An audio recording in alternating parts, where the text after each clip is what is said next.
los que vienen los jueves y vienen los viernes estamos pipones. La verdad. Bueno, después como siempre Gabriela va a hacer la presentación de los compañeros que nos acompañan, pero primero los avisos. En primer lugar, ya llega la semana del taller de Laufer, que es la semana que viene, el miércoles 12, recuerden que es a las 5, digo por la rutina que ustedes tienen de venir a las 6, es a las 5, 4:30 va a estar Alicia, una de las compañeras recibiéndolos y tomándoles el presente, no porque sea obligatorio, porque es optativo el taller, pero tomándoles el presente lo que les sirve para completar los 6 presentes. Los trabajos. Primero, aclaración. Hacer un trabajo final en forma individual o en grupos hasta 4 personas es optativo y solo si les da placer. Y solo si les sirve para descargarse. Y para decir lo que quieren decir. Entonces, primera aclaración. Lo hacen los que tienen ganas y les gusta y les sirve para ordenar sus ideas. Segundo, la propuesta es tomar alguno de los temas de las clases, el que más les interesó, y hacer un análisis personal. Si pudiera estar vinculado a una situación territorial que ustedes conozcan, en América Latina, en Argentina, en su localidad, en su provincia, mejor.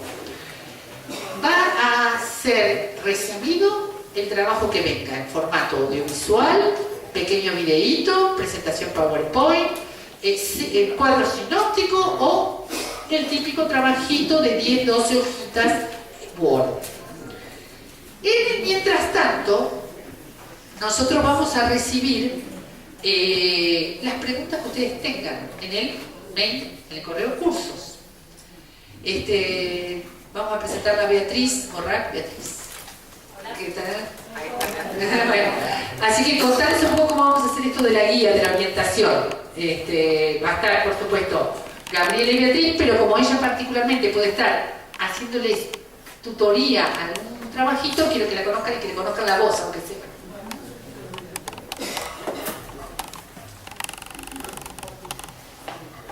Bueno, lo mío es una ayuda, un acompañamiento en los que se quieran largar a hacer el trabajo final. La idea sería dialogar por mail, después vemos si usamos algún otro sistema, pero como para que no estén tan solos armando el trabajo y para intercambiar sobre, bueno, cómo armar un trabajo, cómo pensar, es eso.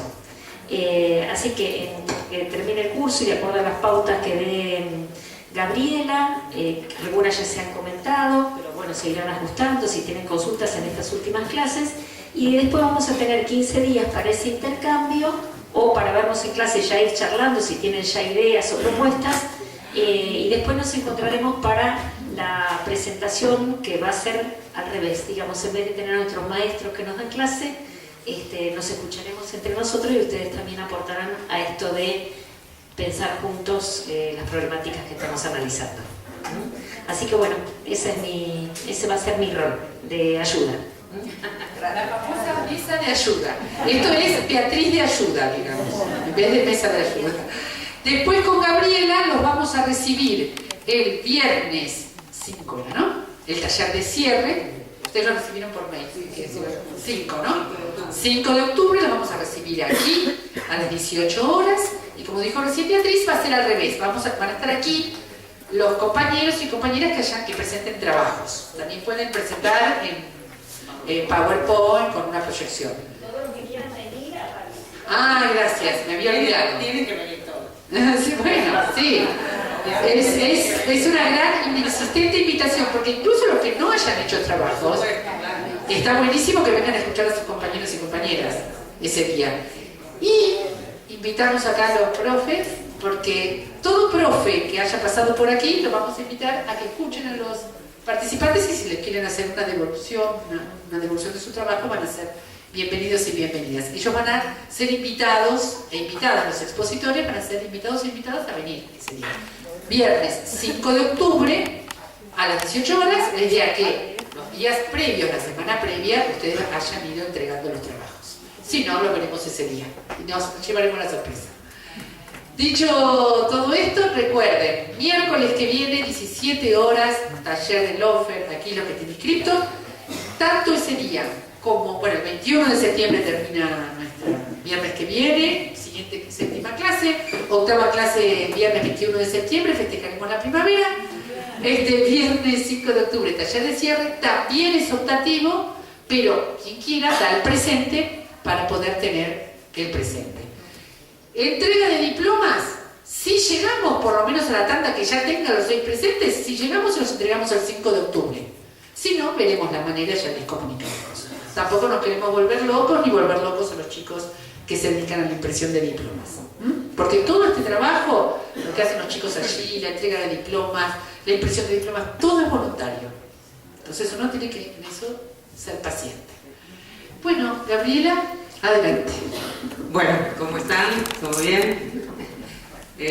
Bueno, contenta, la verdad, de siempre ver este nutrido grupo de militantes convencidos y comprometidos que viernes a viernes están aquí escuchando, y bueno, y un lujo nuestros expositores otra vez. La verdad que, bueno, tampoco necesitan demasiada presentación, como ya vimos. La verdad que hemos tenido todos docentes y expositores buenísimos, de muchísimo nivel, y hoy tenemos para presentar a Edgardo Moca, que es politólogo, uno de los cronistas más importantes de nuestro tiempo.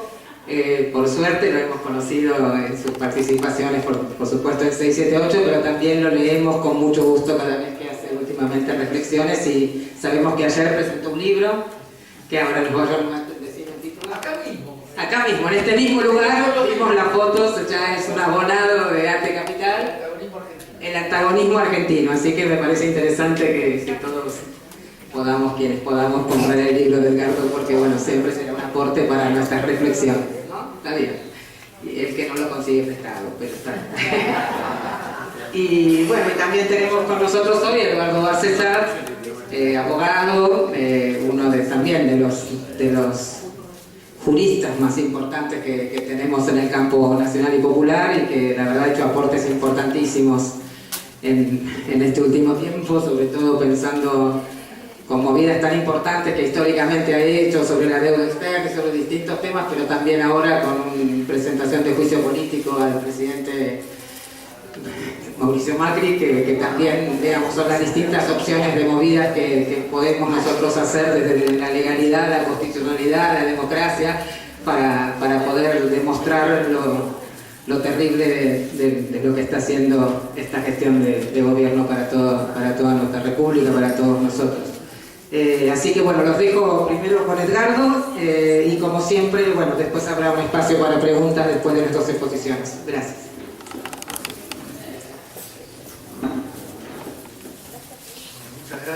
Muchas gracias por la presencia, muchas gracias a los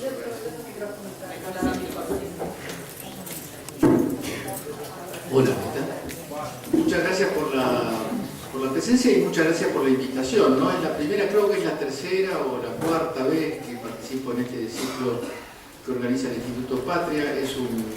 Es una hermosa manera de mantenerme vinculado con el Instituto Patria, y hoy tengo el orgullo de compartir esta mesa con un amigo, con un viejo amigo, no, con un amigo de hace mucho.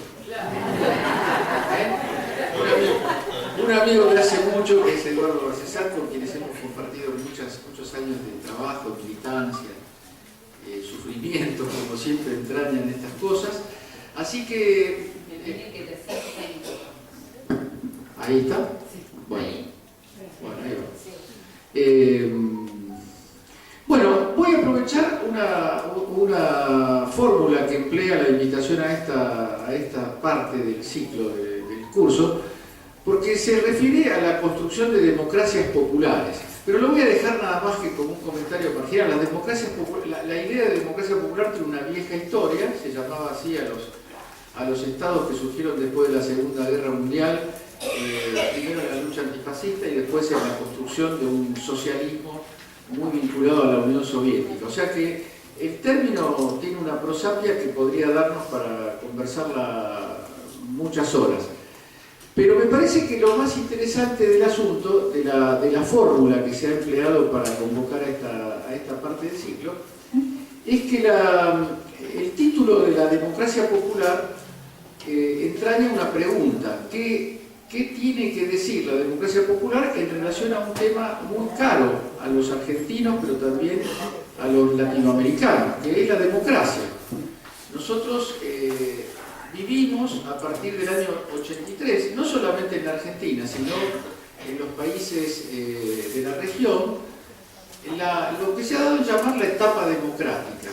Y sin embargo, la democracia que ha sido reconquistada en 1983 sigue estando en una agenda privilegiada, en una agenda central, mucho más después de las regresiones neoliberales que estamos sufriendo, como una pregunta hacia el futuro. O sea, la democracia nos obliga a mirar nuestro pasado, el pasado de los autoritarismos militares o cívico-militares, el pasado de las proscripciones políticas y de las persecuciones políticas, el presente de los interrogantes que ha planteado la ofensiva neoliberal sobre nuestras democracias y el futuro, porque creo que cada uno de nosotros está acá porque tiene preguntas muy fuertes sobre el futuro.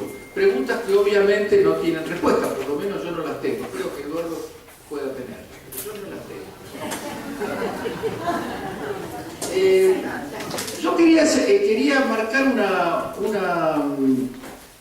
una curiosidad que hay en el pensamiento político democrático, no necesariamente el pensamiento político democrático popular, sino todo el pensamiento politológico contemporáneo, una peculiaridad, una cuestión muy llamativa, que es una doble temporalidad que se ha ido poniendo de relieve. Una etapa del mundo que se ha ido poniendo de relieve desde dos perspectivas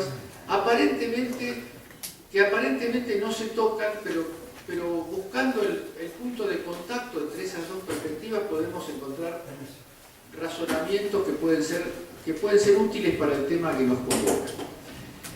Hay un pensador norteamericano, ya se murió, había, digamos. Un pensador norteamericano, se llama Samuel Huntington, que se hizo muy famoso porque en cada viraje de la historia encontraba una fórmula muy marketinera de definir el mundo, de definir etapas de la vida política.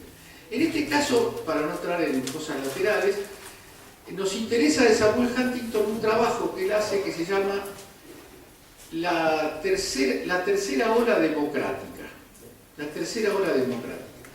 Vamos a simplificar, no soy leal con el pensamiento de Huntington porque voy a hacer una simplificación simplemente para entrar en nuestro tema.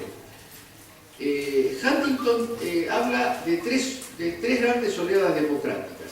La primera oleada democrática son las revoluciones del siglo XVIII, de fines del siglo XVIII, la revolución de independencia de las colonias británicas, es decir, la independencia de lo que fueron los Estados Unidos, de lo que son los Estados Unidos, y la Revolución Francesa. Una segunda oleada la ubica en la salida de la Segunda Guerra Mundial, que tiene que ver con la caída de los regímenes autoritarios, nazifascistas, y de alguna manera prolongada en la construcción de formas democráticas de poder en los regímenes que venían del colonialismo, es decir, toda la ofensiva anticolonial de posguerra. Ahora, lo más interesante, creo que toda la reflexión de Huntington es una forma de abrirle paso a su última conclusión, que es que hay una tercera oleada democrática. ¿Cuándo y qué es esta tercera oleada democrática? Huntington ubica el nacimiento de este periodo en lo que se llamó la Revolución de los Claveles en Portugal, es decir, la rebelión cívico-militar, podríamos decir, anticolonial y antidictatorial, y esa tercera ola que nace en la Revolución de los Claveles se prolonga en España, no con la caída del régimen franquista. A los españoles les gusta hablar algunos españoles les gusta hablar de la caída del régimen franquista, pero el régimen franquista no cayó, sino que se murió Franco, que es otra forma un poco más verídica de hablar de lo que pasó en España. Y después, la caída de la dictadura de los coroneles en Grecia, la democratización de Chipre. Después, siempre hay un después porque, como ustedes saben, las periodizaciones no son inocentes. Las periodizaciones tienen en su interior una intención de describir el mundo, sobre todo de describir el mundo en el que uno está parado. El pasado en general se organiza, el relato del pasado se organiza siempre en función de una, para decirlo en términos brutos, de una militancia presente, ¿no? Huntington estira este periodo y lo hace llegar a la democratización del Cono Sur. En 1983 Argentina, y entre 1983 y 1990 Brasil, Uruguay, Chile, etc. Paraguay no lo dejamos aparte porque nunca se sabe cuándo se termina de democratizar, ¿verdad? Es una situación misteriosa para esta forma de mirar la política. Y no casualmente, sino muy intencionalmente, el remate de esta tercera oleada democrática, Huntington lo ubica en la caída del muro de Berlín en 1989 y la posterior disolución de la Unión Soviética y la caída en general de los regímenes que giraban alrededor de la Unión Soviética. Ahora, eso es una especie de molde bastante aceptado en la ciencia política. Cuando hablo de la ciencia política le pongo varias comillas porque yo soy sumamente ateo de la ciencia política. Mi título dice otra cosa, pero yo tengo que decirles la verdad. Yo creo muy poquito en lo que circula bajo el nombre. Si me dicen que ciencia política es el pensamiento de Maquiavelo, de Hobbes, de Marx, de Lenin, entonces yo digo, bueno, hay una ciencia política. Pero les puedo asegurar que lo que se enseña acá a la vuelta, bajo ese nombre, no tiene nada que ver con eso. Pero la ciencia política ortodoxa, el mainstream de la ciencia política, acepta esta periodización de Huntington como una invención interesante.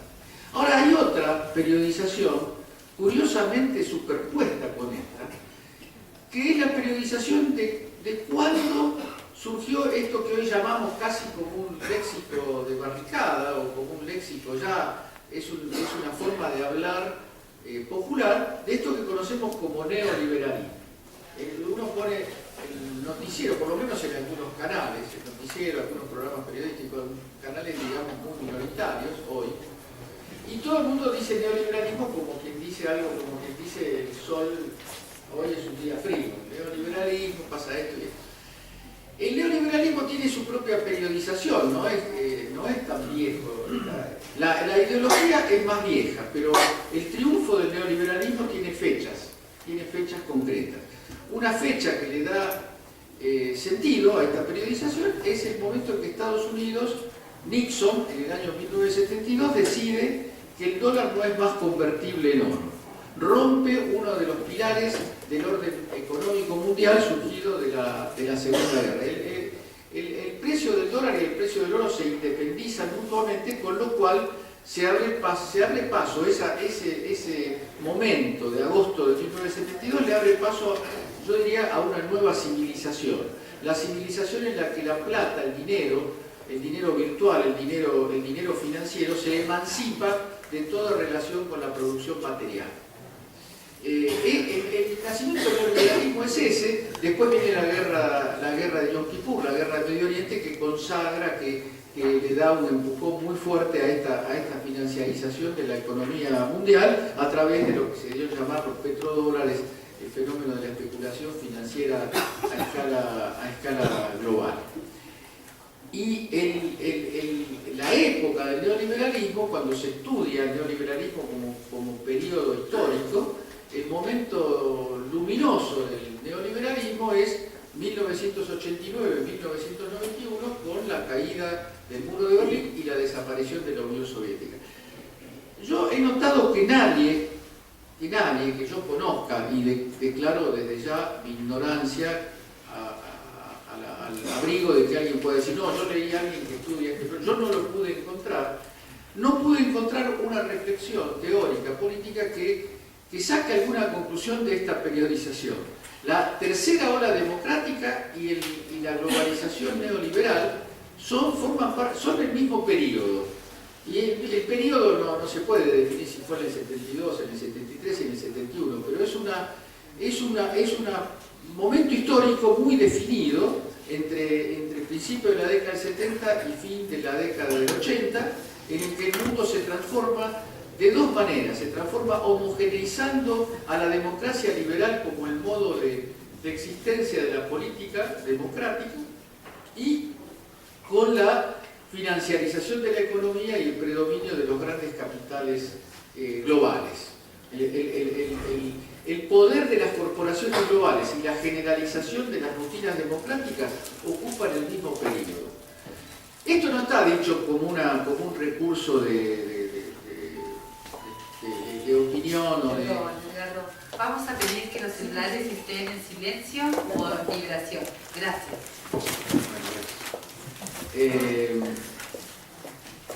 Yo quiero señalar de esto lo que creo, humildemente creo que tiene que ver con el tema que estamos hablando hoy. Porque el tema que estamos hablando hoy, o que pretendemos poner en la mesa, es cómo construir democracias populares, qué constituciones o qué miradas constitucionales puede tener una perspectiva democrática popular avanzada frente a esta realidad. Entonces, lo primero que me parece digno señalar es que tenemos que mirar el año 1983 y la apertura democrática en la Argentina con mucha seriedad, con mucha responsabilidad y con mucha profundidad. Porque en momentos desesperantes, como lo que estamos viviendo ahora, me anticipo a los climas que les cuento que estamos compartiendo en esta sala, la cuestión democrática empieza a ser zamarreada de una manera muy brutal, ¿no? Porque cuando uno ve la represión, los muertos, cuando uno ve la miseria, cuando uno ve el desmantelamiento de las conquistas, no voy a hacer de esto un tema porque creo que sería abusar de algo que finalmente todos los que estamos acá sufrimos y entendemos perfectamente. Pero a mí me parece válida en esta situación crítica del neoliberalismo y crítica de la democracia en Argentina, de la democracia en la región, y después vamos a decir algunas cosas sobre la democracia en el mundo.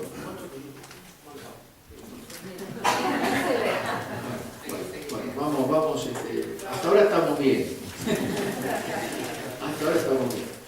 No, la preocupación es vincular este objetivo que nosotros nos hemos planteado desde el punto de vista hermenéutico, desde el punto de vista del trabajo de interpretación que este curso pretende, esta idea de cómo extender el dominio de la democracia hacia una democracia que sea más digna de ese nombre, se encuentra con un primer problema a dilucidar, que es qué democracias son las que hemos parido en nuestro caso en 1983. Por eso la introducción con esta tercera ola democrática, por eso el cruce de esta periodización entre la ola democrática y el avance y el auge del neoliberalismo. Porque nuestra democracia en 1983 es una democracia surgida en un suelo mundial y regional específico, no es una democracia en abstracto. Algunos pueden recordar la primera época del alfonsinismo, donde las cuestiones constitucionales, el orden político, la discusión sobre el presidencialismo, el parlamentarismo, las instituciones, ocupaba un renglón tan importante que justificó que se creara la carrera de ciencia política en la Universidad de Buenos Aires. Antes había que estudiarla en Derecho y Ciencias Sociales. Ahora la Facultad de Derecho y Ciencias Sociales, discúlpeme Barcesat, pero se llama Facultad de Derecho. La Facultad de Ciencias Sociales queda acá. No perdimos nada. No perdieron nada. El asunto es que el gran tema de nuestro proceso de democratización era una especie de filosofía que nos parecía bastante seductora en aquel momento. No voy a entrar mucho, me tiento a entrar mucho en detalles, pero me iría del camino que he trazado para estos pocos minutos. En ese momento, la gran explicación de por qué había habido golpe de Estado, regímenes autoritarios y genocidios en Chile, en Uruguay, en Brasil, en Argentina, se concentraba en una cuestión institucional. Había fracasado nuestro sistema de partidos, el presidencialismo no había podido dar respuestas institucionales a las crisis económicas, a las crisis políticas, a los enfrentamientos violentos, Y entonces en la nueva etapa, la democracia argentina, la democracia regional, tenía que encontrar nuevas maneras que había que buscarlas donde siempre buscamos las maneras, es decir, en las cosas que ocurrían en Europa, las cosas que en Estados Unidos siempre fue menos problemático desde el punto de vista de la teoría esto, pero en Europa se había construido una densa teoría que ustedes tienen que creerme, les pido que me crean, es lo que se sigue enseñando, créanme, como ciencia política acá a la vuelta. Si uno pregunta qué es lo que se enseña acá a la vuelta, es la democracia se defiende mejor cuando hay un régimen, cuando hay una estructura de pocos partidos políticos, cuando los partidos políticos, que además de ser pocos, son muy cercanos ideológicamente, ocupan distintos espacios, pero siempre muy cercanos al centro, donde funciona una cosa que se llama alternancia, que quiere decir que una vez gana uno, otra vez gana otro, pero todo va más o menos, los grandes consensos, las grandes políticas de Estado, ¿no? La palabra consenso, la palabra alternancia, la palabra pluralismo entendida en este mismo sentido, más allá de otros significados importantes que tiene la defensa del pluralismo, es una especie de catálogo, de manual de la buena democracia, ¿no? Y la buena democracia, que no es un invento de la tercera ola en América Latina, sino que viene de experiencias, sobre todo europeas. En realidad toda esta doctrina la inventaron unos italianos, y por supuesto muy bien recibidos en Estados Unidos al toque, digamos, fueron rápidamente recuperados y capturados. El principal de ellos se llama Giovanni Sartori. Es un gran pensador, pero es un pensador, en términos teóricos, es un pensador enemigo. Es así. Hay grandes pensadores que uno lee con mucho placer, que en la realidad actual, en la vida nuestra, son enemigos políticos. Entonces esa teoría democrática es la teoría tiene una serie de prescripciones: poca distancia ideológica entre los partidos, alternancia, relaciones de respeto entre gobierno y oposición, todo lo que hoy forma parte del manual que vemos en televisión. Cualquier programa que vemos, si vemos un cierto senador justicialista y algunos diputados o senadores del macrismo, están, como parafraseando a Menem, se quedaron en el 90, digamos, ¿no? Se quedaron en esa visión consensualista de la democracia. ¿Qué es lo que... esa democracia tiene una ley que no está escrita en ninguna constitución y en ningún código, en ninguna ley, que es que esa alternancia, ese pluralismo y esas políticas de Estado pueden tener amplias libertades, pero tienen una valla que no pueden saltar. ¿Cuál es esa valla? Los intereses y los grandes negocios del capital concentrado. Eso es el pacto no escrito que guía esas democracias. Eso es lo que funciona, ya funcionaba de antes y sigue funcionando ahora en Europa. Ahora funciona con muchos problemas en Europa. Eso presupone un fenómeno, un cambio de época en un punto. Los grandes partidos socialdemócratas, los partidos que fueron socialistas y socialdemócratas, los partidos que fueron puntales en la construcción del Estado de Bienestar europeo posterior a la Segunda Guerra, se convierten en fuerzas dóciles al neoliberalismo, aceptan las reglas de juego del neoliberalismo y buscan marginalmente diferenciarse de las derechas en ciertas agendas, llamémoslas así, postmodernas, postdemocráticas, que no dejan de ser importantes, pero que en lo fundamental eluden los problemas estructurales. Quiero decir, en España, en Alemania, por ejemplo, gobierna el Partido Socialdemócrata, el partido de derecha, el Partido Social Cristiano, pero forma parte del gobierno el Partido Socialdemócrata. Es un caso crítico, un caso extremo. Pero después en España a veces gana el PSOE, ahora está gobernando el PSOE por una crisis particular, a veces gana el Partido Popular, pero gobierna el Partido Popular o gobierna el PSOE, hay algunas cosas que España no cambia. Por ejemplo, no cambia el simple hecho de pensarse como república, el hecho de revisar la historia de España y de revisar la guerra civil, y más actualmente y más dramáticamente no cambia las políticas de la Unión Europea. Las políticas de la Unión Europea no se votan en ningún país de Europa, pero rigen en todos los países de Europa.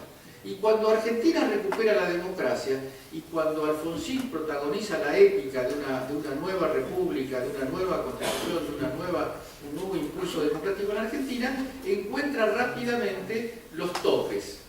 No vamos a desarrollar el tema, pero todos recordamos a Alfonsín intentando renegociaciones de la deuda externa en común con América Latina, reclamando, produciendo el juicio a la Junta, produciendo reformas en su época muy avanzadas, pero en el momento que se trata de tocar los intereses centrales del núcleo oligárquico, del núcleo vinculado a las finanzas globales, ahí terminan las posibilidades, digamos así, pacíficas del régimen democrático, y finalmente Alfonsín, digámoslo sin eufemismos, es derrocado por un golpe de mercado, más allá de las limitaciones históricas del proceso de Alfonsín, es derrocado por un proceso, digamos así, manipulado y dirigido por los mismos sectores que hoy apoyan estas políticas y por los mismos sectores que pasaron 12 años intentando desestabilizar los gobiernos de Néstor y de Cristina Kirchner. 10 minutos, vamos un poquito avanzando un poco más rápido. Sí, bien. También por la programación. Bien, gracias. El punto crítico de esta historia, la ruptura con esta historia ocurre entre el final del siglo XX y el comienzo del siglo XXI. La anomalía, la ruptura con esta rutina de alternancias entre unos y otros que van hacia lo mismo, se empieza con el triunfo de Chávez y sigue con el triunfo de Lula, con el triunfo de Néstor, con el triunfo de Evo, de Correa. Quiero señalar esto porque es un aspecto crítico. Es un proceso político transformador, un proceso político revolucionario que se produce bajo el respeto a las reglas de juego previas en cada uno de esos países, con diferentes expresiones y respuestas en cada uno de los países. Hubo reformas constitucionales profundas y algunas de ellas políticas y jurídicamente históricas y muy valiosas en algunos países como Bolivia, como Venezuela, como Ecuador, pero a diferencia de las insurgencias de la década del 70, los populismos del principio de siglo se mueven respetando las reglas de juego que son su punto de partida jurídico institucional, con las diferencias que rápidamente se podrían expresar más o menos así. En algunos países donde la crisis había llegado a una magnitud social muy particular, el sistema de partido voló por los aires. Digamos, el sistema de partido, por ejemplo, el boliviano, donde las derechas, el centro y la izquierda se repartían, los resultados electorales eran una repartija. En algunos casos, la presidencia la asumía el que salía tercero y compartía los ministerios con el que salía segundo y con el que salía primero. Es decir, era una reunión de notables que con arreglo al resultado electoral se ponían de acuerdo a ver cómo repartían la supuesta democracia boliviana. En Venezuela funcionaba un pacto histórico con la misma característica, no vamos a entrar en los detalles. En Bolivia había un sistema, vuelvo a Bolivia, en Bolivia se consideraba en la doctrina de la ciencia política el ideal, porque todas las cuestiones críticas se arreglaban entre caballeros. Mientras tanto, por abajo ocurría la guerra del gas, la guerra del agua, las insurrecciones indígenas, todo eso quedaba fuera de la mira del sistema. En otros países, caso de Brasil, los partidos políticos previos a las crisis neoliberales de los 90 permanecieron más o menos parecidos a sí mismos. Y en casos como en Argentina, es un caso como no suele ocurrir a los argentinos, es un caso híbrido, porque los partidos políticos argentinos permanecieron, no se hundieron, no desaparecieron, pero se rearticularon, sobre todo el peronismo, a través de un liderazgo que puso en cuestión, que puso en crisis estos acuerdos de las democracias neoliberales.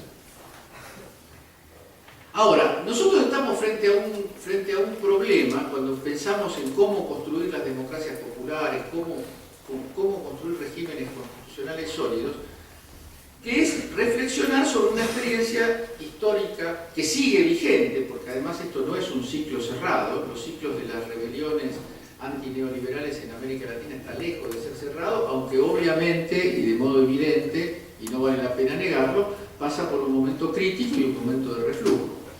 ¿Cómo pensar el futuro? ¿Cómo pensar el futuro a partir de una experiencia, de sus logros y de sus limitaciones? Por empezar, hay que enfrentar entre nosotros mismos la idea de que se trata de un ciclo cerrado.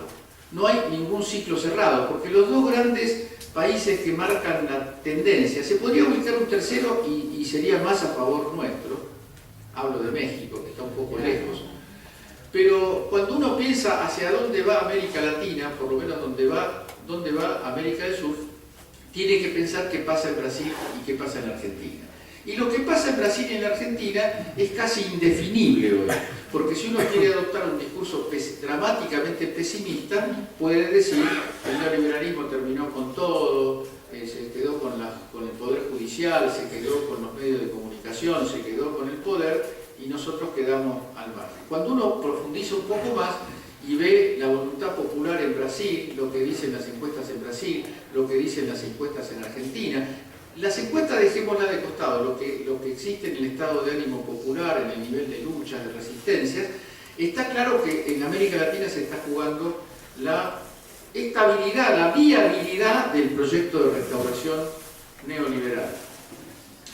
Ahora, el problema es cómo pensar una nueva oleada democrático-popular para adoptar el régimen de discurso que se plantea acá. Yo quería tirar así rápidamente, acá voy a acelerar un poco, porque esto no tiene una solución, no hay una consejería que diga para recuperar la democracia y para hacerla avanzar hay que hacer esto y lo otro, porque eso lo hacen los pueblos, no lo hacen los charlistas en una reunión de este tipo. Lo primero que yo pienso es que tiene que ser pensado como parte de un proceso mundial. Tiene que tener mucha atención a una nueva situación global. Primera cuestión global es la pérdida de terreno de la ideología globalizadora neoliberal. La existencia en Estados Unidos de un régimen y de un presidente fuertemente nacionalista, ciertamente autoritario, ciertamente irresponsable, pero que además tiene una mirada que no es la mirada, digamos así, clintoniana, la mirada de los acuerdos de libre comercio, etc. Ese es un punto de crisis de este sistema, y eso hay que pensarlo porque es a partir de esa crisis que nosotros podemos actuar y pensar. En Estados Unidos y en el mundo de la Unión Europea están surgiendo nuevos actores políticos, a derecha y a izquierda. Para ser rápido, en Estados Unidos aparece Trump. Trump es la derecha xenófoba, agresiva, monopolista, que tiene una respuesta para la crisis del neoliberalismo. Tiene la respuesta defensiva, proteccionista, la defensa de Estados Unidos primero.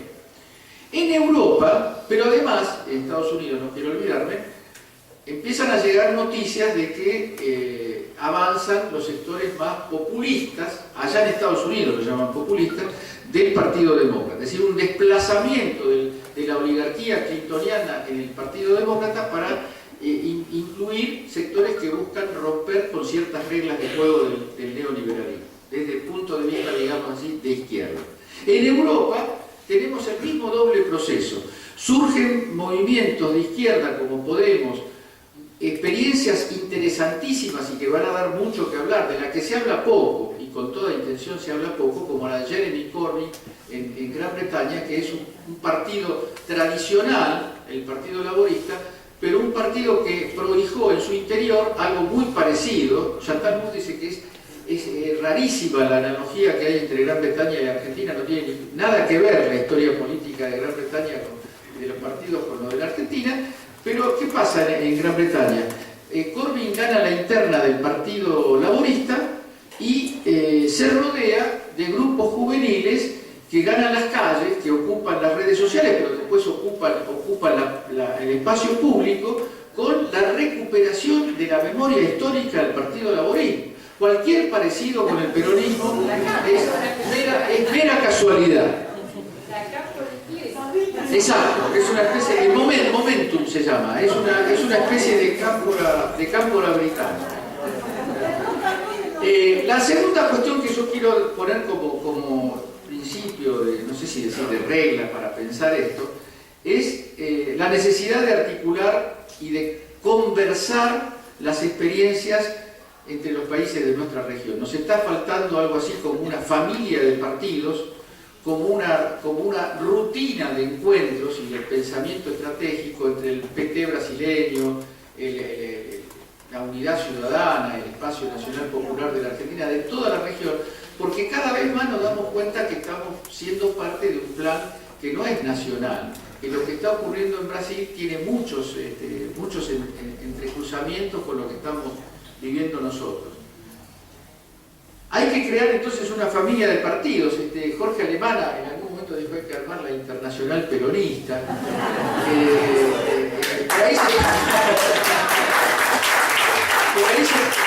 Por ahí se puede hablar de una internacional populista, de buscar, no sé si la palabra internacional evoca o no evoca. Tiene que haber una estructura relativamente estable de pensamiento, no de pensamiento abstracto, de producción de hechos, de producción de publicaciones, de coordinación de iniciativas. Por ejemplo, cómo hacer desde Argentina para evitar el fraude en Brasil sería un punto de esa agenda para ilustrar lo que estamos tratando, y cómo hacer en Brasil para evitar lo que están intentando hacer en Argentina, que es una nueva etapa proscriptiva respecto de lo nacional y popular. Y ahora tenemos que pensar de la crisis neoliberal, cómo se sale con una nueva institucionalidad. Yo no sé si Eduardo tiene ganas de hablar de esto, pero lo que sí estoy seguro es que puede hablar con más autoridad que yo, así que si tiene ganas le dejo el espacio. Pero yo quería meterme en un punto en el que de alguna manera estamos militando junto con Eduardo. Yo estoy siguiendo a Eduardo, digamos, para ser más realista, en materia de la nueva Constitución. Nosotros formamos parte de un movimiento que se llama Foro por una Nueva Constitución, que tiene antecedentes. No queremos ocupar ningún espacio que no sea nuestro, viene del Instituto Sampaio, viene de Mempo y del Manifiesto. Están todos adentro, digo, no es que estamos emulando con Mempo, con Cholmi, sino que está todo adentro. Y la propuesta es la discusión de una nueva Constitución.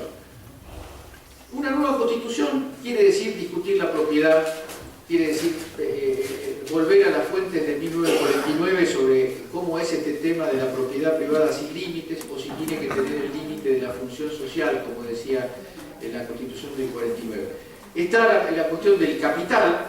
El último párrafo se lo voy a dedicar a eso, al capitalismo, la gran sombra que está presente en todas nuestras conversaciones, pero no tenemos mucho ejercicio de discutirlo a fondo. El ejercicio de la democracia directa, para decirlo más frontalmente, el ejercicio del poder popular. Cómo se construye una constitución para que las decisiones las tome el pueblo, que no es un pequeño problema institucional. El poder judicial, la democratización, los medios de comunicación, la responsabilidad penal por las políticas públicas. Nosotros, hoy en Argentina se nos ha impuesto la cuestión de la corrupción como una cuestión de las manos en la lata, cuando en realidad, que siempre la corrupción es las manos en la lata, pero hay unas manos en la lata que están absolutamente autorizadas en términos constitucionales y jurídicos. Por ejemplo, el desfalco que ha producido otra vez este gobierno en materia de endeudamiento externo, en materia de vulnerabilidad nacional, en materia de vulnerabilidad de los recursos naturales, no es un problema que no pueda ser sometido, creo yo humildemente, sin haber seguido mucho tiempo en la Facultad de Derecho, no es una materia que pueda evadirse, que pueda correrse de la responsabilidad penal. Pero yo la última reflexión quería quedarme un poco acá, porque cuando uno habla de un movimiento por una nueva constitución, y no estoy hablando de cuando uno habla con gente que está fuera del espacio nuestro, sino con el propio espacio espacio nuestro, la primera mirada es: ¿te parece a vos, en medio de este despelote, que vamos a tener algún lugar para discutir, que tiene sentido discutir una nueva constitución? Porque una nueva constitución necesita, argumento fácil y directo, necesita las dos terceras, pasa parecido al juicio político, que a Eduardo le consta esto muy claramente. Necesita las 2/3 partes de las dos cámaras, y eso estamos muy lejos de tener. Entonces, no estaremos planteando un debate abstracto, un debate para intelectuales, un debate para académicos, para constitucionalistas, y yo creo terminantemente que no. Que la posibilidad de abrir un debate público con los sindicatos, con las organizaciones sociales, con las organizaciones culturales, científicas, con todos los movimientos que hoy están ocupando la calle, que enlace esta crisis demoníaca en la que estamos colocados con el futuro de la Argentina como Estado Nacional. Yo hago un mini paréntesis final. En el año 2001 circulaba un paper. Quiere decir que llegaba a la Argentina un paper firmado por Rudiger Dorbusch y otros grandes especialistas de las cabezas brillantes de la economía neoliberal, que decían simplemente esto: la Argentina tiene que ser declarada en quiebra y su administración tiene que ser puesta en manos de un comité de expertos internacionales que tienen que firmar los cheques. Lo decía así, los cheques para las provincias los tienen que firmar Estamos otra vez en ese punto. Entonces yo creo que la idea de una nueva constitución es una idea muy movilizadora, porque ¿de qué se trata una nueva constitución? Se trata de un nuevo poder. Si uno tiene que explicar, o más que explicar, tiene que conversar con la sociedad argentina sobre qué queremos hacer, hay que decir que tenemos que rehacer el régimen político argentino, el orden político argentino, para construir un nuevo nunca más. Un nuevo nunca más. Así como la Argentina asumió